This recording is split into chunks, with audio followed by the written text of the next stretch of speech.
Hey everyone, it's Mike. I review nootropics, and during this video we're going to do a side-by-side comparison of two very popular nootropics, first being ashwagandha and second being Rhodiola Rosea. Here's what the powders look like. I've got some Rhodiola Rosea and I've as well got some ashwagandha, both products from Nootropics Depot.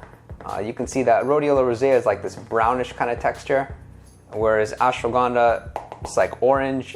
They both don't taste that bad actually. The capsules of both of them you'll either find in 500 milligrams or 300 milligrams each. And I'll be sharing with you my experience. We'll address the benefits, we'll talk about how to take each of them, and I'll let you know which is my favorite of the two. These are two of the most popular nootropics for fighting stress while having virtually no side effects. Both of them can help you be more calm, help you to worry less and have less anxiety. There's two types of nootropics. There are synthetic nootropics, meaning man-made. Think paracetam, think modafinil. Whereas the natural nootropics, so think of herbs, think of mushrooms, not man-made. And some examples of this are bacopa, rhodiola, and ashwagandha.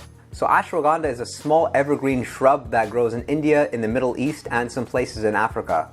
And Rhodiola Rosea is a perennial flowering plant that grows naturally in wild Arctic areas of Europe, Asia, and North America. Here's the backstory of how I came across Rhodiola Rosea.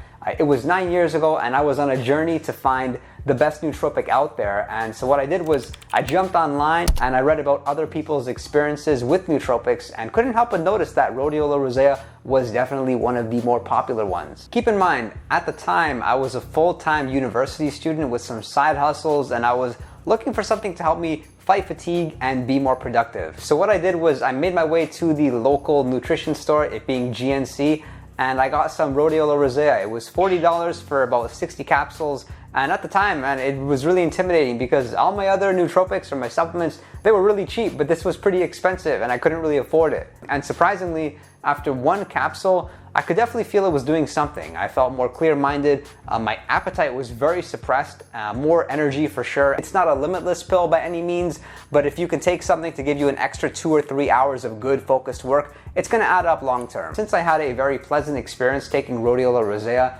that was an adaptogen, I started looking for other adaptogens, and ashwagandha was by far the most popular supplement out there. So I did some research on ashwagandha and it was clear that ashwagandha was not only a very powerful supplement at reducing stress levels, but as well it was a very good supplement at increasing your testosterone levels in a natural way. And higher levels of testosterone, they're going to improve your fitness, you're going to build muscle easier, you're going to have better workouts, and it looked like a great overall supplement. So I went out and I got some ashwagandha, but I was a little bit disappointed as with Rhodiola Rosea, I could feel it working after one capsule. But with ashwagandha, literally nothing. And it was about 3 weeks until I noticed it started to do something. It didn't improve my testosterone levels or really help me with physique as I expected it would and I hoped it would. But what it did do was definitely help me to calm down a bit. And I would say it's probably one of the best nootropics out there you can take for fighting stress levels. It doesn't work right away. For some people it does, but for most people they need to take it for a while. I'd like to think 2 weeks, and then afterwards it's all saturated in your system and you seem to get all the benefits as far as fighting stress, fighting anxiety. It'll really help you if you're somebody that overthinks and you're kind of overly analytical. At the time, I was working very long days. I was selling homes, very active, maybe 10, 12-hour work days, and I definitely felt stressed and fatigued, and I would really be concerned about clients and specific problems that would happen during the workday. But what I noticed was with ashwagandha, I definitely felt like less attached to the outcome. If things didn't go my way, I was like more likely to see the brighter side of things, be willing to fail, be willing to take some action, and really just enjoy your life more. And I noticed that every time I take ashwagandha out of my stack, it's like my baseline mood kind of just drops a little bit. And from that, I'm not as creative. I'm finding myself kind of being more structured in my thinking and more likely to be in like a fight or flight mode. And I know that I have to get back on ashwagandha. When it comes to improving your testosterone levels like I hoped it would, it's a little bit disappointing. I didn't notice it really do anything, and there's better nootropics out there, even natural nootropics like this over here. This is called Tongkat Ali, also known as Long Jack. I made a video which I will link right here, and this is far more effective specifically for improving your testosterone levels. But there's a very important distinction between taking ashwagandha and taking Rhodiola Rosea, in that Rhodiola Rosea is more designed for improving your performance, whereas ashwagandha is more like solving a problem like stress, anxiety, overthinking. And that's the very reason why With most popular nootropic blends out there, they will contain Rhodiola Rosea, but they will probably not contain ashwagandha. Like this is Qualia Mind, and it says on the bottle, optimized mental performance. Whereas this is Cognetics, it says live life limitless on the bottle. Again, contains Rhodiola Rosea, but no ashwagandha. These are relatively safe, so don't be afraid about combining them with caffeine or combining them with other nootropics. Of course, use common sense. As a matter of fact, right now, I'm combining them typically in the afternoon, and I really like how it makes me feel. It's like a nice reset to the day, feels like taking a nap, and a lot of energy to move forward and make like the second half of my day just as productive as the first half. Looking at the findings of this neat survey here, which had 400 people participate, they actually showed ashwagandha being one of the best nootropics you can take for its effect on anxiety. And you can see that Rhodiola Rosea, it's further down this list, although there was somewhat of an effect. Moving on to focus, like I mentioned, Rhodiola Rosea looks a lot better than ashwagandha does here. Rhodiola Rosea listed as a small increase. If you were to ask how it affects memory and even like decision making, complex thinking, they don't really seem to help too much. Some nootropics are such that after you take them for like a month, at the end, you actually feel like a smarter version of yourself, whereas I wouldn't say that's true with these nootropics. They're quite kind of more designed around mood and fatigue. With ashwagandha, you have to take it consistently for a bit of time for you to notice the benefits, but then you're pretty much in a good mood all the time. Whereas with Rhodiola Rosea, it's more like ingest a pill, you'll feel really, really good for a few hours, but then after a couple hours later, it seems to some extent get out of your system. And then lastly, we have the overall pleasant list of nootropics. And I like to look at this like the best bang for your buck. We can see that ashwagandha is slightly higher than Rhodiola Rosea, both being slightly pleasant. And then at the very top of the list, we have things like armodafinil and phenibut being one of the best things out there for anxiety, but it does have some terrible side effects. I made a video on phenibut, which I will link right here, and that's pretty much known to help with anxiety. I've really only talked about my personal experience with these nootropics so far in this video. What does the science say? If we look at examine.com, which is a really nice website, so with fatigue, there's 14 studies showing it's beneficial. Moving on, cognition, subjective well-being, attention.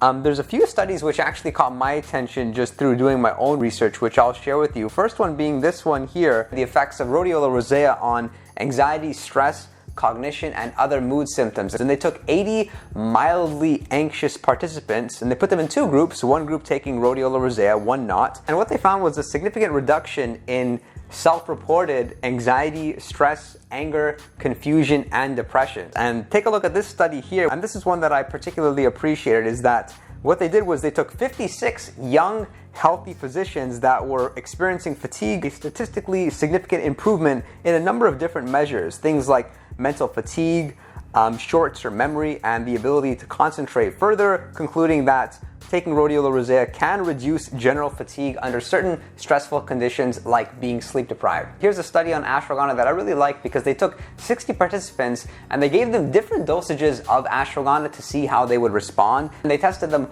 once at the 4-week mark and then again at the 8-week mark. And it was clear that it was like the more ashwagandha that these subjects took, the lower their stress levels were, as well as their cortisol levels. So cortisol is a stress hormone. If you have too much of it, it can make you very fatigued, you can be tired, and you'll experience a lot of brain fog, even weight gain. So ashwagandha is one of the more popular supplements out there to actually reduce cortisol. I've talked about nootropics to reduce cortisol levels that I will link in a video right here. You may find that helpful. This 16-week study was also very good. It was only done back in 2019. And what was there was improvements in fatigue, vigor, sexual and psychological well-being, as well as an actual increase in testosterone levels. In looking at the dosages for both nootropics, most of the studies used a dose of around 200 milligrams of Rhodiola Rosea per day, and with ashwagandha they were taking about 500 milligrams per day. If you were to ask how to take it, when it comes to Rhodiola Rosea, it's pretty straightforward. For me, what that looks like is I take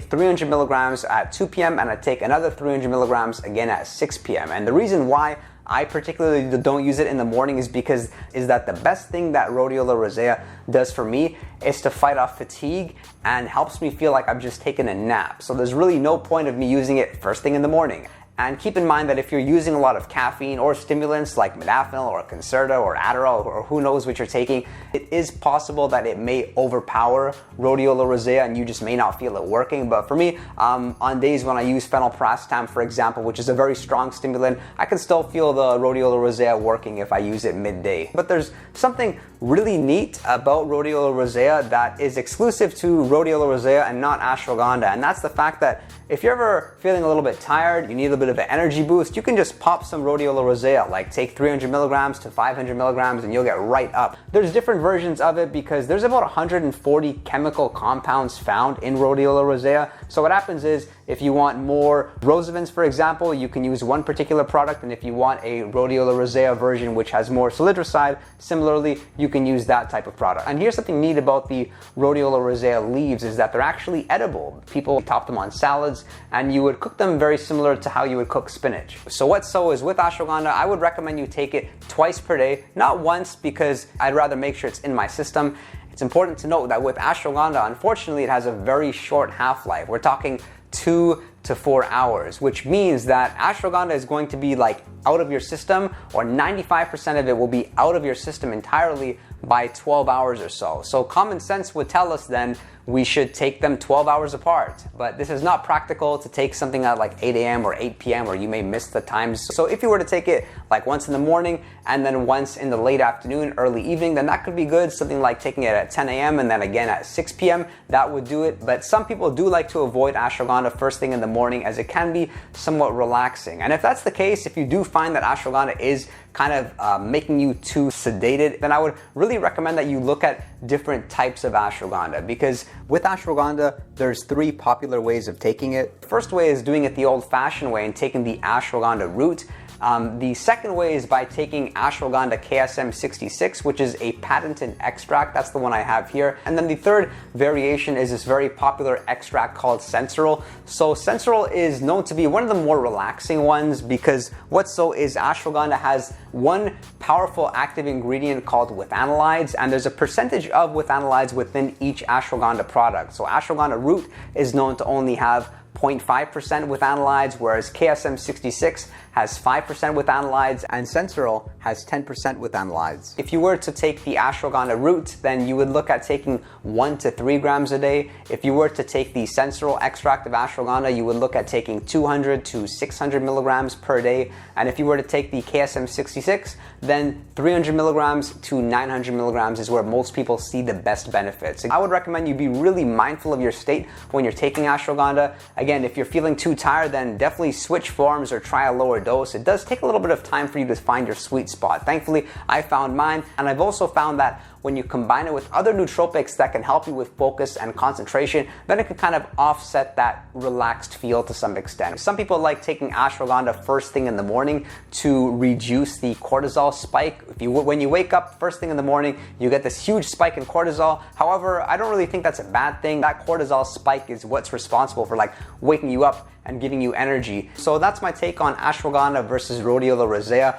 What are your thoughts? Comment below. Do you prefer ashwagandha or do you prefer Rhodiola Rosea if you could only choose one? And do click subscribe and click the bell. If you don't click the bell, you may not be notified when there's new videos. Give it a like to support me, and I will look forward to seeing you all next time.